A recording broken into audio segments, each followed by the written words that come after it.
एक और low scoring thriller मुकाबले में आखिरी ओवर में गुजरात टाइटंस को जीत के लिए चाहिए थे 12 रन, लेकिन फिर ईशांत शर्मा ने किया कमाल। नमस्कार दोस्तों, स्वागत है आपका एक बार फिर हमारे चैनल में।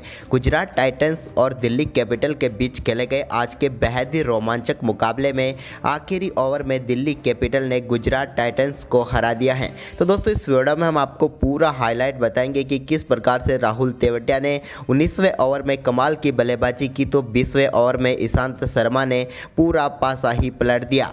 तो दोस्तों, पूरा हाईलाइट जानने के लिए बने रहे वीडियो के पूरे आखिर तक, और साथ ही आप भी इस बेहद ही शानदार मुकाबले को देखकर खुश है तो इस वीडियो को लाइक जरूर करें, और साथ ही साथ अभी तक चैनल को सब्सक्राइब नहीं किया है तो चैनल को सब्सक्राइब करके बेल आइकन जरूर दबा लें। तो चलिए दोस्तों, जानते हैं इस मुकाबले का पूरा हाईलाइट शुरुआत से ही। तो दोस्तों, आज के मुकाबले में सिक्का उछाला हार्दिक पांड्या ने और गिरा डेविड वार्नर के पक्ष में। डेविड वार्नर ने टॉस जीतकर पहले बल्लेबाजी का फैसला किया। दोनों टीमें काफ़ी शानदार प्लेइंग 11 के साथ मैदान पर उतरी। यहां पर दिल्ली कैपिटल की तरफ से फिलिप सेल्ट तो उनके साथ डेविड वार्नर पारी की शुरुआत करने उतरे, लेकिन दोस्तों पारी की पहली ही गेंद पर मोहम्मद शमी ने बड़ा झटका दिया दिल्ली कैपिटल को और पेवलियन भेजा यहां पर फिलिप सेल्ट को। फिलिप सेल्ट गोल्डन डक पर आउट हुए, पहली गेंद पर अपना खाता भी नहीं खोल पाए। तो वहीं पर इसके बाद दूसरे ओवर की दूसरी ही गेंद पर रनआउट के चलते पेवलियन भेजा कप्तान डेविड वार्नर को राशिद खान ने। यहां पर मिसअंडरस्टैंडिंग हुई बल्लेबाजों के बीच और डेविड वार्नर 2 गेंदों पर 2 रन बनाकर पेवलियन लौटे। इसके बाद यहां पर दूसरे ओवर की 5वीं गेंद पर एक शानदार चौका रायली रोसो के बल्ले से देखने को मिला। तो वहीं पर इसके बाद दोस्तों इसी ओवर की आखिरी गेंद पर एक और शानदार चौका रायली रोसो ने लगाया और 2 बैक टू बैक चौके उन्होंने जड़े। लेकिन इसके बाद जब एक बार फिर मोहम्मद शमी अटैक पर आए तो तीसरे ओवर की 5वीं गेंद पर रायली रोसो को भी चलता किया। यहां पर बेहतरीन कैच रिद्धिमान शाह ने पकड़ा और 6 गेंदों पर 8 रन बनाकर पेवलियन लौटे। रायली रोसो भी इस मुकाबले में दिल्ली के लिए कुछ खास नहीं कर पाए। वहीं पर इसके बाद मनीष पांडे से बड़ी उम्मीदें थी, लेकिन 5वें ओवर की पहली गेंद पर वो भी मोहम्मद शमी का शिकार बने और एक अद्भुत कैच किया रिद्धिमान शाह ने विकेट के पीछे, और इस कमाल के कैच के चलते ही मनीष पांडे के रूप में एक और सफलता मिली यहाँ पर गुजरात टाइटंस को। मनीष पांडे 4 गेंदों पर सिर्फ 1 रन बना पाए। वहीं पर इसके बाद दोस्तों मोहम्मद शमी एक बार फिर जब 5वें ओवर में अटैक पर आए तो 5वें ओवर की आखिरी गेंद पर रिद्धिमान शाह के हाथों कैच कराकर प्रियम गर्ग को भी पेवलियन भेज दिया और मोहम्मद शमी ने ये अपनी 4थी सफलता प्राप्त कर ली। यहां पर टीम के लिए प्रियम गर्ग भी ज़्यादा कुछ खास नहीं कर पाए और सिर्फ 14 गेंदों पर 10 रन बनाकर वो भी चलते बने। इसके बाद दोस्तों यहाँ पर लगातार दिल्ली की टीम मुश्किलों में फंस चुकी थी क्योंकि 4 विकेट गिर चुके थे। लेकिन इसके बाद 6ठे ओवर के आखिरी गेंद पर अमन खान के बल्ले से एक शानदार चौका देखने को मिला। तो वहीं पर इसके बाद 7वें ओवर की 4थी गेंद पर एक और शानदार चौका अक्षर पटेल के बल्ले से भी देखने को मिला। अक्षर पटेल और अमन खान ने टीम के स्कोर को आगे बढ़ाना शुरू किया। तो वहीं पर दोस्तों इसके बाद राशिद खान जब 8वां ओवर डालने आए तो उनकी 5वीं गेंद पर एक कमाल का शॉट देखने को मिला अमन हाकिम खान के बल्ले से और गेंद को उन्होंने 81 मीटर दूर भेजा और बेहतरीन छक्का लगाया। इसके बाद दोस्तों राशिद खान जब 10वां ओवर डालने आए तो उनकी 5वीं गेंद पर एक और शानदार छक्का अक्षर पटेल के बल्ले से देखने को मिला। इस बार कमाल का शॉट उन्होंने सामने खेला और कमाल का छक्का भी लगाया।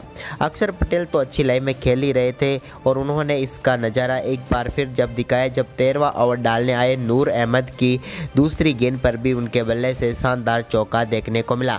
इस बार उन्होंने एक्स्ट्रा कवर बाउंड्री लाइन की तरफ गेंद को चौके के लिए भेजा। इसके बाद दोस्तों यहां पर एक और बड़ा शॉट खेलना चाहते थे मोहित शर्मा की गेंद पर अक्षर पटेल, लेकिन यहां पर के इस्तेमाल बैठे वो राशिद खान को और अक्षर पटेल जो कि इस टीम की सबसे बड़ी उम्मीद थी वो भी 30 गेंदों पर 27 रन बनाकर चलते बने। इसके बाद दोस्तों यहां पर 16वें ओवर की दूसरी गेंद पर अमन खान ने एक बेहतरीन चौका मोहित शर्मा की गेंद पर लगाया। इस बेहतरीन तरीके से गेंद को 3rd बाउंड्री की तरफ भेजा। इसके बाद दोस्तों इसी ओवर की 4थी गेंद पर एक और शानदार छक्का देखने को मिला। एक शॉट गेंद पर बेहतरीन छक्का लगाया उन्होंने फाइन लेग की तरफ और पुल शॉट खेलते हुए गेंद को स्टैंड में डिपॉजिट किया।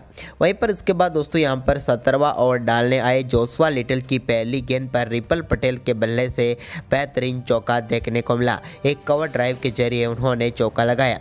तो वहीं पर इसी ओवर की तीसरी गेंद पर भी अमन खान ने एक और शानदार शॉट खेलते हुए मिड ऑफ की तरफ गेंद को बाउंड्री लाइन के पार भेजा। तो वहीं पर ओवर की आखिरी गेंद पर भी शानदार परफॉर्मेंस करते हुए रिपल पटेल ने एक और चौका लगाया और इस ओवर में सबसे बेहतरीन ओवर रहा दिल्ली कैपिटल के लिए 17वां ओवर, क्योंकि इस ओवर में 16 रन बने। इसके बाद दोस्तों 18वें ओवर की दूसरी गेंद पर मोहित शर्मा के शानदार छक्का लगाकर अपना अर्धशतक पूरा कर लिया अमन की बल्लेबाजी काफ़ी शानदार रही थी और एक बेहतरीन 50 रही, जो कि उनकी मेडन 50 है IPL की। वहीं पर इसके बाद 19वें ओवर की पहली गेंद पर शानदार छक्का राशिद खान की गेंद पर डीप मिड विकेट की तरफ लगाया रिपल पटेल ने और कमाल का छक्का था। लेकिन इसी ओवर की तीसरी गेंद पर बड़ा शॉट खेलना चाहते थे अमन खान, लेकिन यहां पर वो कैच थमा बैठे अभिनव मनोहर को और 44 गेंदों पर 51 रनों की शानदार पारी खेलकर वो पेविलियन लौटे। इसके बाद दोस्तों एक और विकेट के तौर पर रिपल पटेल का विकेट 20वें ओवर की 5वीं गेंद पर गिरा, जब रिपल पटेल मोहित शर्मा की गेंद पर बड़ा शॉट खेलना चाहते थे, लेकिन हार्दिक पांड्या ने शानदार कैच किया और मोहित शर्मा का 100वां शिकार बने IPL का रिपल पटेल, जिन्होंने 13 गेंदों पर 23 रन बनाए और पूरी दिल्ली कैपिटल की टीम 20 ओवर में 130 रन बना सकी। वहीं पर दोस्तों इस लो स्कोरिंग मुकाबले का पीछा करने उतरी गुजरात टाइटंस की तरफ से पहले ही ओवर में बड़ा झटका रिद्धिमान शाह के रूप में लगा। रिद्धिमान शाह को खलील अहमद ने चलता किया पहले ओवर की आखिरी गेंद पर और ये ज़बरदस्त सफलता थी, क्योंकि इस ओवर में शुरुआती 5 गेंदों पर कोई रन नहीं बना पाए थे रिद्धिमान शाह, लेकिन आखिरी गेंद पर आउट हुए और 6 गेंदों पर 0 रन बनाकर वो पेविलियन लौटे। तो वहीं पर इसके बाद दूसरे ओवर में शुभमन गिल ने दूसरे ओवर की आखिरी गेंद पर एक बेहतरीन चौका कट के जरिए लगाया ईशांत शर्मा की गेंद पर। तो वहीं पर इसके बाद दोस्तों तीसरे ओवर की दूसरी गेंद पर एक बेहतरीन चौका हार्दिक पांड्या के बल्ले से over mid wicket boundary line की तरफ देखने को मिला। तो वहीं पर हार्दिक पांड्या ने इसी ओवर की चौथी गेंद पर भी शानदार बल्लेबाजी करते हुए एक और गेंद को चौके के लिए भेजा। इस बार मिड विकेट बाउंड्री लाइन की तरफ उन्होंने चौका लगाया, जबकि ओवर की आखिरी गेंद पर भी उन्होंने एक और शानदार शॉट लगाकर इस ओवर में 3 बेहतरीन चौके जड़े। वहीं पर इसके बाद दोस्तों चौथे ओवर की पहली गेंद पर एंड्रिक नोरकिया ने बड़ी सफलता दिला दी दिल्ली कैपिटल को। शुभमन गिल को उन्होंने मनीष पांडे के हाथों कैच कराकर पेविलियन भेजा। इस मुकाबले में शुभमन गिल 7 गेंदों पर सिर्फ 6 रन बनाकर पेविलियन लौटे। वहीं पर इसके बाद दोस्तों नए बल्लेबाज विजय शंकर आए, तो उन्होंने 5वें ओवर की तीसरी गेंद पर ईशांत शर्मा की गेंद पर एक और शानदार चौका मिड विकेट बाउंड्री लाइन की तरफ लगाया, लेकिन इसी ओवर की आखिरी गेंद पर उन्हें बोल्ड करके ईशांत शर्मा ने पेविलियन की राह दिखा दी। अच्छी फॉर्म में थे शंकर, लेकिन इस मुकाबले में ईशांत शर्मा के सामने वो टिक नहीं पाए और 9 गेंदों पर सिर्फ 6 रन बनाकर पेविलियन लौट गए और अब मुश्किलों में फंस चुकी थी गुजरात टाइटंस की टीम, क्योंकि 5 ओवर में ही 3 महत्वपूर्ण विकेट गंवा चुकी थी। लेकिन इसके बाद दोस्तों यहां पर हार्दिक पांड्या के साथ मिलकर डेविड मिलर ने टीम के स्कोर को आगे बढ़ाना शुरू किया, लेकिन दोस्तों ज़्यादा देर तक ये साझेदारी भी नहीं चली और 7वें ओवर की चौथी गेंद पर डेविड मिलर का विकेट कुलदीप यादव ने लिया। कुलदीप यादव की एक शानदार गेंद पर खराब शॉट खेलते हुए क्लीन बोल्ड हो गए डेविड मिलर की बात करें तो वो इस मुकाबले में अपना खाता भी नहीं खोल पाए और 3 गेंदों का सामना करने के बाद 0 रन पर ही पेविलियन लौट गए और चौथा विकेट गंवा दिया गुजरात टाइटंस ने।